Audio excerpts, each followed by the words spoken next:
சரிடா வாசு, வந்த வேலை நல்லபடியாக முடிஞ்சிச்சு. ஏதோ நம்ம எதிர்பார்த்தது நடக்கலைன்னாலும் அதுவாக ஒரு விஷயம் நடந்திருக்கு. அதுவும் நல்லதுக்கு தான். என் பையன் கல்யாணத்துக்கு ஒத்துக்கனா இல்லையா, அதுவே பெரிய விஷயம்டா. இனி ஆக வேண்டியதெல்லாம் பாரு, நாங்கள் அப்படியே கிளம்புறோம். சரிடா. அதுக்கு நீ இப்பவே வா கிளம்புற? ஆமாடா, எல்லாம் போட்டது போட்டபடியே இருக்கு அங்கே. நாங்கள் போய் எல்லாம் தயார் பண்ணணும். இன்னும் கல்யாணம் வேற கிட்ட வருது இல்லையா, அங்கேயும் நிறைய வேலைங்க இருக்கும், அதெல்லாம் பார்க்கணும்டா.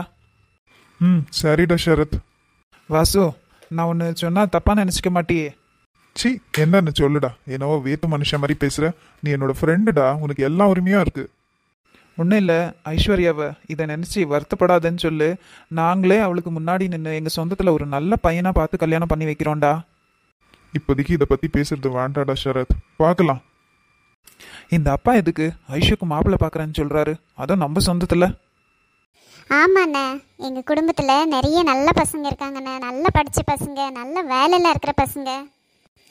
எங்கள் மருமகளை தான் வர முடியல. அட்லீஸ்ட் எங்களுக்கு தெரிஞ்ச இடத்துக்கான வந்தா நல்லா இருக்கும் இல்லை அண்ணா?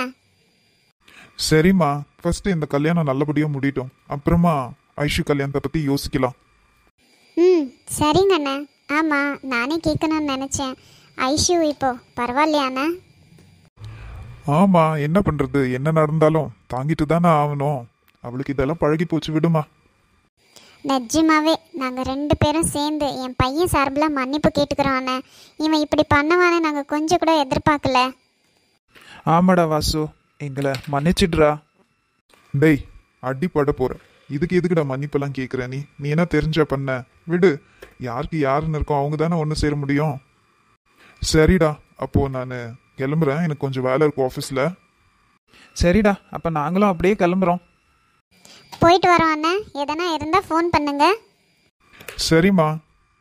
உங்கள் பையன்கிட்ட சொல்லிட்டு வாங்க, நம்மளும் கிளம்பலாம். ஏன் தேவி, நீ பேச மாட்டியா உன் பையன்கிட்ட? அவன் எப்போ நம்மளோட செலெக்ஷன் தப்புன்னு நினச்சானோ, இனி அவன் எது செஞ்சாலும் அவன் இஷ்டத்துக்கே பண்ணிக்கிட்டாங்க. எனக்கு மனசு சரியில்லை, நான் யார்கிட்டயும் பேச விரும்பலை. அம்மா, என்னம்மா இப்படி பேசுறீங்க? என்கிட்ட பேச மாட்டீங்களா அப்போ நீங்கள்? இங்கே பாருங்க, நான் யார்கிட்டயும் பேச தயாராக இல்லை. நம்மளோட கடமை நம்ம பெத்த பையனுக்கு கல்யாணம் பண்ணி வைக்க வேண்டியது. அந்த கடமையிலேருந்து நம்ம என்றைக்குமே தவற மாட்டோம்னு சொல்லிடுங்க அவனுக்கு. தேவி, அவன் மனசு வருத்தப்பட போகிறான். அப்போது நம்ம வருத்தப்பட்டா பரவாயில்லையா? நான் அவனோட பெத்த அம்மா, நான் வருத்தப்பட்டா பரவாயில்லையா? அம்மா ப்ளீஸ் பேசுங்கம்மா, என்கிட்ட இப்படி இருக்காதீங்க. சரி விட்றா விஜய், அவள் ஏதோ பேஜாரில் பேசுகிறா. நாங்கள் கிளம்புறோம். அப்பா அம்மா உள்ளே வந்துட்டு போங்க, என்ன இப்படியே போகிறீங்க?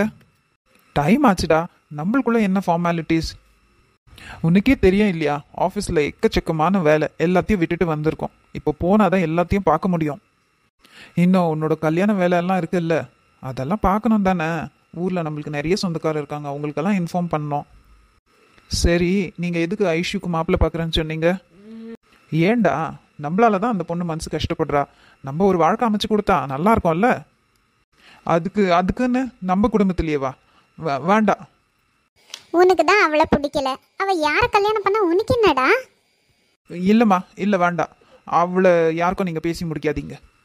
டேய், உனக்கு என்ன பைத்தியமா? நீ தான் அவள் தங்கச்சியை கட்டிக்கிறேன்னு சொன்ன, அதுக்கு நாங்கள் ஓகே சொன்னோம்ல. அப்புறமா எதுக்கு அவள் கல்யாணத்துக்கு நீ தடைய நிற்கிற? இல்லைம்மா, அது எப்படி நம்ம குடும்பத்திலேயே? நம்ம குடும்பத்திலேயேன்னா அவன் என்ன நம்ம வீட்லேயே உக்காந்து இருக்க போறா? நம்ம சொந்தக்கார பசங்க எவ்வளோ பேர் இருக்காங்க. ஏன் உன் ஃப்ரெண்டு ரோஷன் இருக்கான் இல்லையா, அவன் கூட எவ்வளோ நல்லவன். என்னது, என்னோட ஃப்ரெண்டா? இல்லை வேண்டாம் வேண்டாம். இங்கே பாருங்கம்மா, இதை பற்றியெல்லாம் நீங்கள் ரோஷன் கிட்டே எதுவும் பேசக்கூடாது. அட இவன் என்னடா, உனக்கு தான் கல்யாணம் ஃபிக்ஸ் ஆயிடுச்சுல, அந்த பொண்ணை பற்றி நீ எதுக்கு கவலைப்படுற? சரி பேச மாட்டேன்னா அம்மாவும் பையன்தோ டிஸ்கஷன் ரொம்ப ஆயிடுச்சு. தேவி, இப்போ வா நம்ம கிளம்பலாம். அவன்கிட்ட மல்லு கட்டி நிற்காத. இவங்க கல்யாணம் நல்லபடியாக முடிட்டோம், அப்புறமா நம்ம ஐஷு கல்யாணத்தை பற்றி யோசிக்கலாம். சரிங்க, நம்ம கிளம்பலாம். விஜய், வரோம்ப்பா, பார்த்து பத்திரமா இருந்துக்கோ. சரிங்கப்பா. ஏன், எனக்கு என்ன ஆச்சு? இவங்கெல்லாம் சொல்கிற மாதிரி எனக்கு பைத்தியம் எதனா பிடிச்சிருச்சா? இல்லை, இதுக்கு பேர் தான் ஜெலஸா? நான் தான் அவளை வேண்டான்னு சொன்னேன், ஆனால் இப்போது அவளுக்கு கல்யாணம்னு எனக்கு என்னமோ ஒரு மாதிரி இருக்கே. எனக்கு கல்யாணம்னு அவளுக்கும் இப்படி தான் ஆயிருக்குமோ? சே, அவள் தான் நம்ம லவ் பண்ணல. அப்போது நம்ம அவளை லவ் பண்ணுறோமா? என்னன்னே புரியலையே, ஒரே குழப்பமா இருக்கே. ச்சே, என்ன பண்ணுறது? ரோஷன் கிட்ட பேசிட்டா? சே வேண்டாம். யார்கிட்டயும் பேச வேண்டாம்.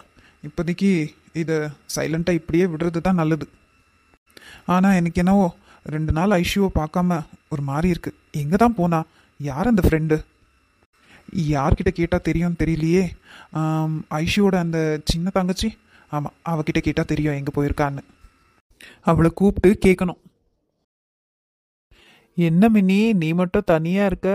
எங்கே உன்னோட ஃப்ரெண்ட்ஸுங்கெல்லாம் காணோம்? என்னன்னு சொல்லட்டும் டேவிட், என்னோட ஆல்மோஸ்ட் எல்லா ஃப்ரெண்ட்ஸ்க்கும் கல்யாணம் ஃபிக்ஸ் ஆயிருக்கு. ஆமாப்பா, எனக்கும் ஒரே டவுட்டா இருக்கு, இது என்ன கல்யாண சீசனான்னு. என்ன நம்ம காலேஜ்ல எல்லாருக்கும் கல்யாணம் ஃபிக்ஸ் ஆயினே இருக்கு, நம்ம மட்டும்தான்டா இப்படி சுத்தின்னு இருக்கோம். என்னடா 2 பேருக்கும் கல்யாணம் ஆசை வந்துடுச்சோ? இருக்காத பின்ன, எங்களை சுத்தி இருக்கிறவனுங்க எல்லாம் ஃபேமிலி மேனா ஆக போறானுங்க. சிங்கிள்ஸ் பாவம் சும்மா விடாதுமா. டேய், சிங்கம் எப்பவுமே சிங்கிளா தான்டா இருக்கும், நீங்களாம் சிங்க குட்டிங்கடா. அதெல்லாம் இருக்கட்டும்மா, உனக்கு எப்போ கல்யாணம்? நீ எப்போ சர்ப்ரைஸ் கொடுக்க போற எங்களுக்கு? இப்போதைக்கு தெரியலடா, எனக்கும் யாரன்னா ஒருத்தன் இழிச்சவாய மாட்டாமையா போயிட போறான். அது சரிதான். சரிடா, நான் கிளாஸுக்கு கிளம்புறேன், பாய். ஆமா, ரகு என்கிற சுரேஷ் எங்கடா? தெரியல மச்சான், நேற்று தான் சௌமியா வீட்டிலேருந்து இந்த ரகுவோட வீடை பார்க்கறதுக்கு வரேன்னு ஃபோன் பண்ணி சொல்லியிருந்தான். என்ன ஆச்சுன்னு அதுக்கப்புறமா நான் கேட்கலடா. என்ன ஆயிருக்கும்? வீட்டில் இருக்கிற இந்த 2 லூசுங்களும் எதனா காமெடி பண்ணி வச்சிருக்காங்க. அப்படி மட்டும் எதனா ஆச்சு அவ்வளோதான்டா. இவன் நம்ம 2 பேரையும் தொலைச்சி கட்டிடுவான். நம்ம தானே அவங்க 2 பேரையும் அப்பா அம்மாவை நடிக்க கூப்பிட்டுன்னு வந்தோம். ஆமா ஆமாடா, இது எங்க போய் முடிய போகுதுன்னு தெரியல. கல்யாணம் மட்டும் ஆயிட்டு இதெல்லாம் உண்மை இல்லைன்னு தெரிஞ்சா இந்த ரகுவோட நிலைமைய நினைச்சு பாருடா. அவன் கேடிடா, எல்லாத்துக்கும் ரெடியாக தான் இருக்குவான். பிளான் எல்லாம் பக்காவாக இருக்கும். நீ சொல்றதும் கரெக்ட் தான்டா. ஒரு பொண்ணை லவ் பண்ணி ஃபேக்கா அப்பா அம்மாவை ரெடி பண்ணி கல்யாணம் வரைக்கும் கொண்டு வந்துட்டான் பாத்தியாடா. ஆமாடா, இவனை புத்திசாலின்னு சொல்கிறதா இல்லை அதுங்களை முட்டாளுன்னு சொல்கிறதான்னே தெரியல. இந்த சௌமியா தான் பேக்காக இருக்குன்னு நினச்சா அவங்க அப்பா அம்மா அதை விட பேக்காக இருக்கிற மாதிரி தெரியுது. பையன் பார்க்கும்போது பையன் வீட்டுக்கார் யார் என்ன விசாரிச்சாங்களா இல்லையான்னு தெரியலடா. பையன் என்ன வேலைக்கு போகிறான், அவனோட பேக்ரவுண்ட் என்ன? டேய், நம்ம ஆளு அந்த மாதிரி உருட்டு இருக்கிறதுடா, யாருக்கும் டவுட்டே வராத மாதிரி. எனக்கு என்னவோ டவுட்டாக இருக்கு மச்சான். இவன் கிஷோருக்காக பழி வாங்குறானா இல்லை வேற ஏதாச்சும் உள்நோக்கம் இருக்கான்னு தெரியலடா. என்னவோ தெரியல மச்சான். சரி பார்க்கலாம் எங்க வரைக்கும் போகுதுன்னு.